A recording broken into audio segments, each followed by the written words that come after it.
Oh, hey everybody. Welcome back to Ministry and Administrative Skills. We are in week 4 of our class. Last week we took a look at budgeting and numbers and software and all that kind of impersonal, wonky kind of stuff that needs to get done. But this week we're going to soften it up a little bit. We're going to warm it up a little bit. We're going to talk about people. We're going to talk about organizing people. We're going to talk about helping people to get along. We're going to talk about helping people to change, decision making. All kinds of great stuff, because at the end of the day, every organization, whether it's a church or a business or a nonprofit, is a bunch of people trying to get along. And as a leader of that organization, your job is to help this process happen. And so today we're going to look at several key elements that are important in our journey through the wonderful world of administration skills. So hang on to your hat, because we're going to go pretty fast through all these. So this week we're going to take a look at organizational structures, preparing job descriptions, conducting effective meetings, ministry leaders as change agents, and decision making and communication within the organization. So let's take a look first at organizational structures. Now, as most of you probably know, whenever we're talking about a church or organization, there's really two different entities involved. First of all, there's the formal organization, and this is the one that has the org charts, the job descriptions, all of the formalization.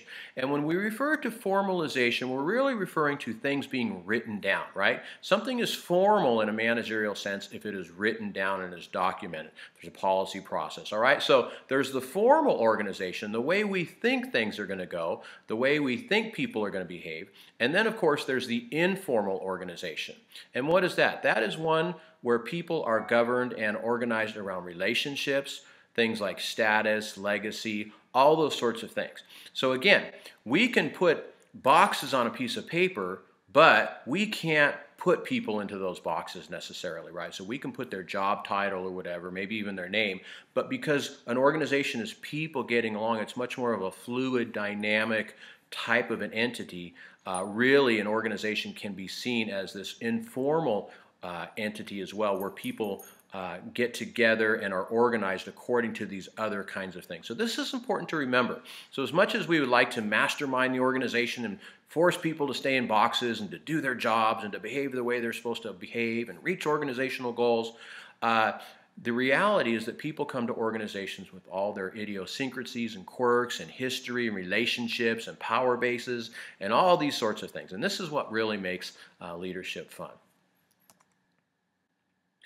Now, let's talk about organizational structures. The main issue here really is the relationship between the pastor, the congregation, and the denomination, and who has the power to make decisions. Okay, so when we talk about structures, we're talking about the way people, the way the organization, the church in this sense, is conceived in terms of power structure, right? Decision-making authority. So let's look at some of the most common ones. And again, we're going to move kind of fast through this. I don't have time to give detailed descriptions of all this. I really encourage you, you should have read the textbook, but the textbook has good explanations of all of these. So let me just kind of quickly go through some of them and maybe point out some of the highlights and things that I think are more important for you to, to understand about this. The first one is what the book calls ecumenical. This is also called episcopal. Now this is sort of your traditional top-down approach, right? This is where the person at top has the authority and everything else trickles down. And so of course we think some of our mainline denominations like Catholic and Lutheran, where the pastor, the person at the top, has all of the authority. And this is sort of based on the set of precedents, or based on the idea of precedence of apostolic succession, right? Well, this person is there because this person sort of anointed them with the authority for their role, right? The next approach would what we'd call corporate. And this is a typical way that businesses are organized. You have a CEO, you have a board of directors, and the CEO hires and fires all the executives, the vice presidents, the people that work for him or her, and it's sort of organized in that way. There's always an interesting relationship between the board and the CEO. Some CEOs are very strong and they like to hire boards that are going to, kind of rubber stamp their decisions. Others really value and covet a strong governing board that has authority, that has input, and moreover, it is the board's responsibility to hire and fire the CEO, right? So a good, healthy corporate structure is one where both of these are working or healthy. So the CEO drives the agenda, the CEO creates the, drives the vision and the decision, but the board is sort of holds him or her in check. And the board is the one that makes sure that the CEO's plans deliver the way he or she says they are. Then there's the entrepreneurial model. And typically this is something you see in younger organizations, maybe in a church startup or an organizational startup, tech startup, where you've got one guy, right, or girl who has the vision, who has the idea, who develops the players, and everybody sort of reports directly to that person. This will work in the short term because you want that one person to have a lot of control and direction over the organization. As an organization grows, this typically doesn't work as well. Now, what happens in some churches is you have a real strong entrepreneurial, visionary kind of a leader, right? And he or she can sort of hold sway over every element of the organization. And what happens is it becomes ineffective because you have a bottleneck now, right? And everything's got to go through that single pipe. You see I'm doing this thing with my hands here to represent, the pastor on top and everybody reporting.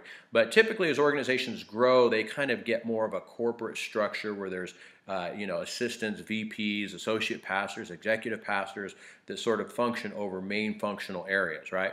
So that's one model. Then there's the congregational. And this is real tradition. This is typical in traditional churches where the congregation actually leads and administers a lot of the functions and affairs of the church. The congregation actually selects the pastor. If the pastor isn't functioning, the congregation has the authority to fire that pastor.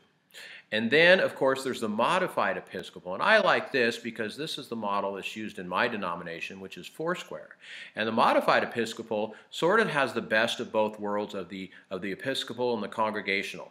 So pastors are hired sort of from above. So it's the denomination and the district hires and appoints pastors, but the congregation has a voice in governing the affairs. So the congregation approves the budget. There's annual meetings, meetings to make big decisions about property acquisition and things like that. So it's a little bit of a balance of power where the congregation does have a voice in things, but the pastor, of course, is the authority with his or her council, right? It's kind of like a board. So when you think about these things, there's typically always several things in play. You've got the leader, the pastor, a board for accountability and oversight and governance, and then you've got the staff and the congregation, those sort of things. So these are sort of common. So the decision is, sometimes your tradition is going to dictate which of these structures you have. You might come from a more, ecumenical, Episcopal kind of denomination, and that's what you're going to use.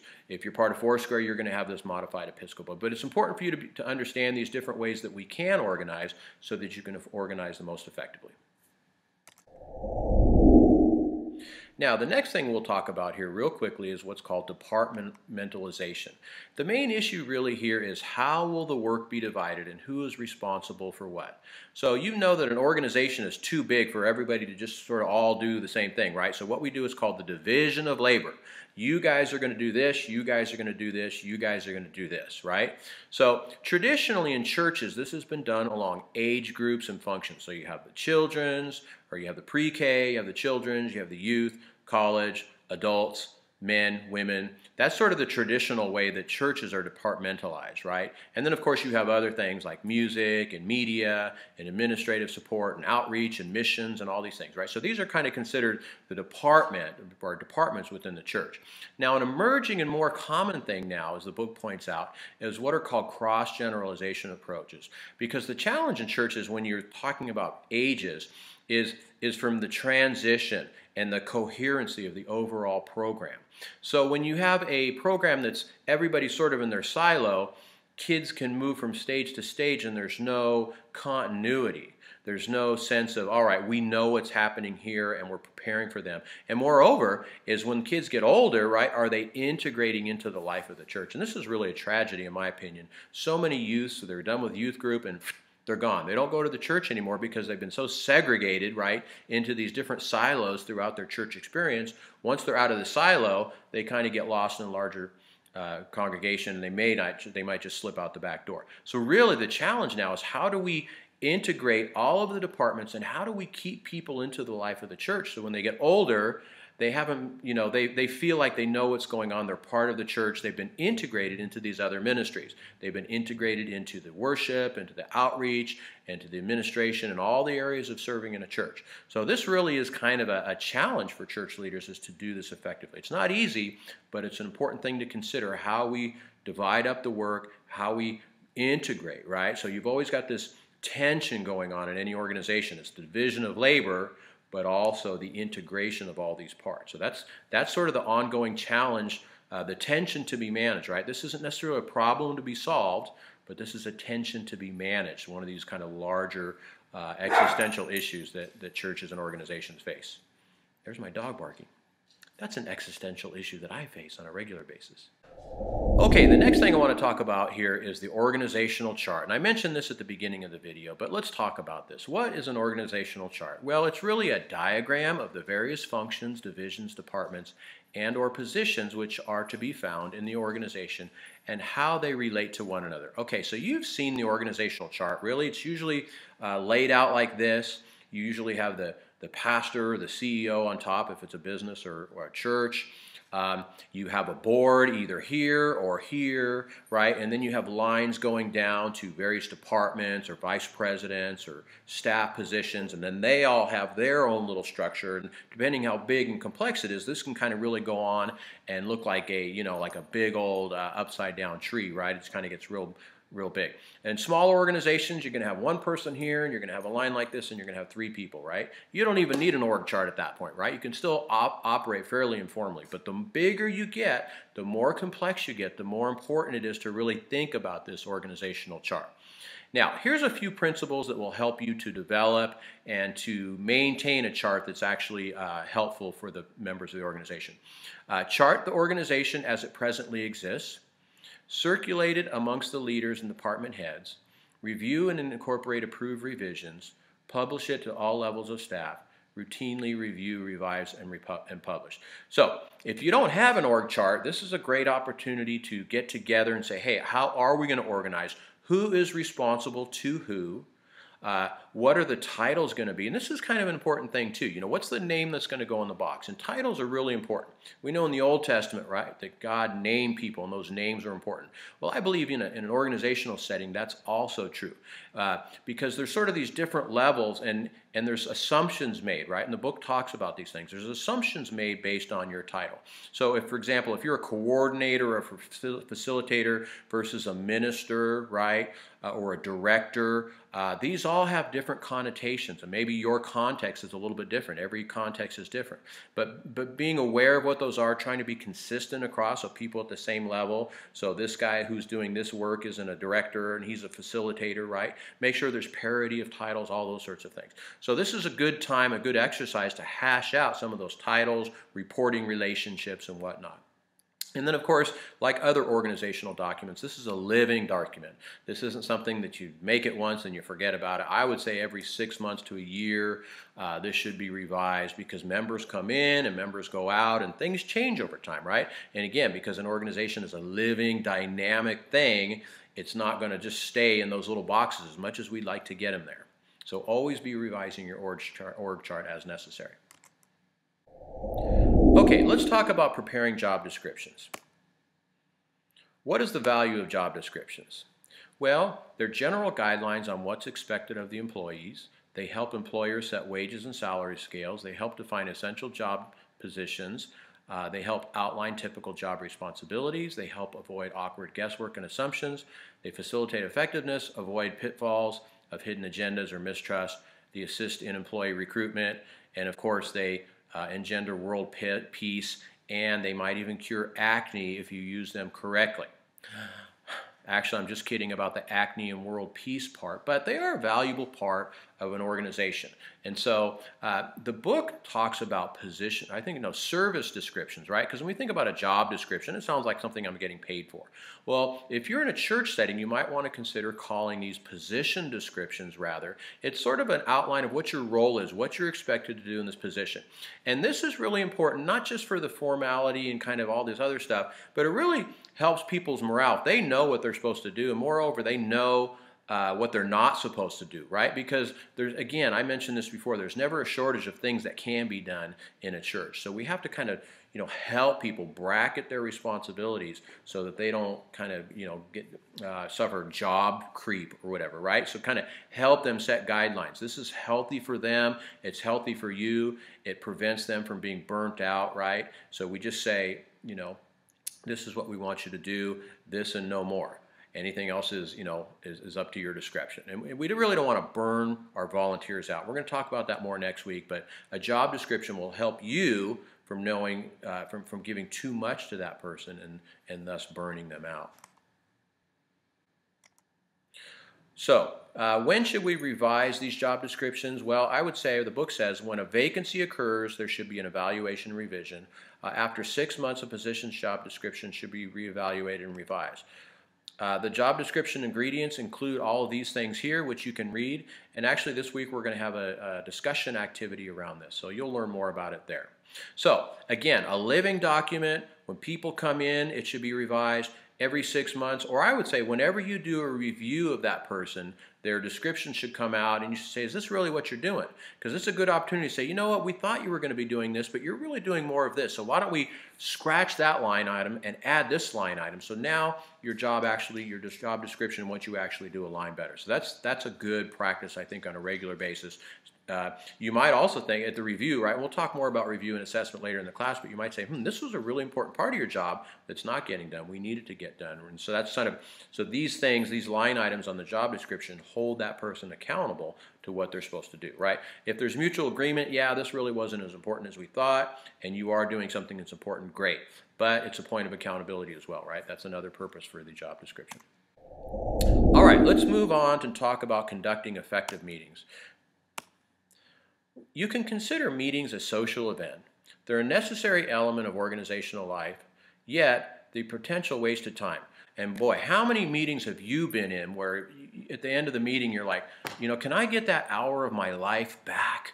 It's just like nothing got done and there's just a lot of meandering and bickering or whatever it was. So they're necessary. People need to get together and talk about things, but if we don't really approach meetings thoughtfully and carefully, they can be one of the biggest time wasters of anybody's life. To foster the environment, i.e. the social environment, plan an informal get-acquainted time, provide a discussion starter, complete personal profiles. Right? So if you're thinking about the meeting as a social event, you want to allow people to get to know each other. And so I think it's always good to spend the first, maybe 5 minutes of meeting. How are you doing? What's going on? Hey, well, how are your kids doing? Right? So you want to let people know that they're there, that they're not just there. Okay, let's get down to business. You want to give people time to feel like they're connected to a group of people, because they are.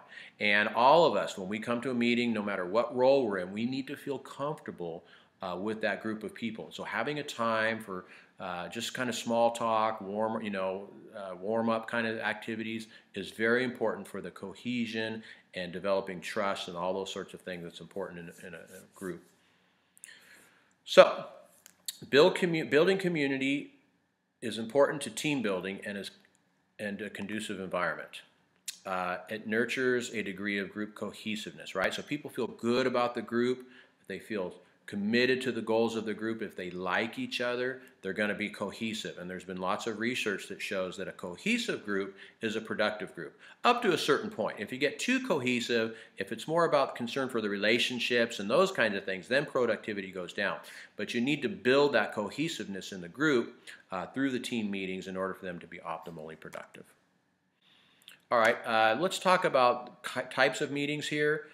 You might have a meeting to announce or inform things, to obtain group support, problem solving, or ongoing committees. And most of you are probably involved in some sort of group, committee, team, and you're going to meet on a regular basis. But there's these other kinds of meetings as well. Sometimes the boss calls, all hands on deck, or there's sort of a big announcement, a change. Sometimes a good change, sometimes a not so good change, right?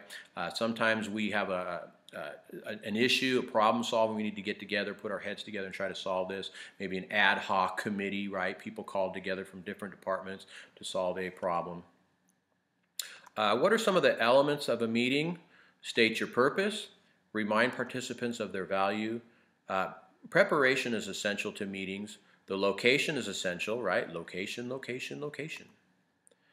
Tools for effective communication, prepare an agenda, keep control of the meeting, summarize the accomplishment, make and review assignments before leaving, and evaluate the meeting. All right, so if you keep these things in mind before you go into a meeting, and before you know it, this will be second nature, but this is so important. You need to know why you're there, state why you're there, prepare the documents or whatever, make sure that people have what they need beforehand, right? People don't like to be surprised when they show up to a meeting with some kind of new big thing.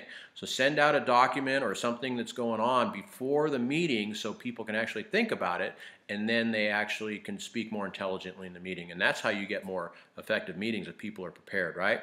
Always have an agenda. It doesn't have to be elaborate. Maybe it's just 4 or 5 points. Okay, here's the things we're going to cover today. That's a good idea, is to have that agenda. Anyhow, this will help you have effective meetings. Here we go.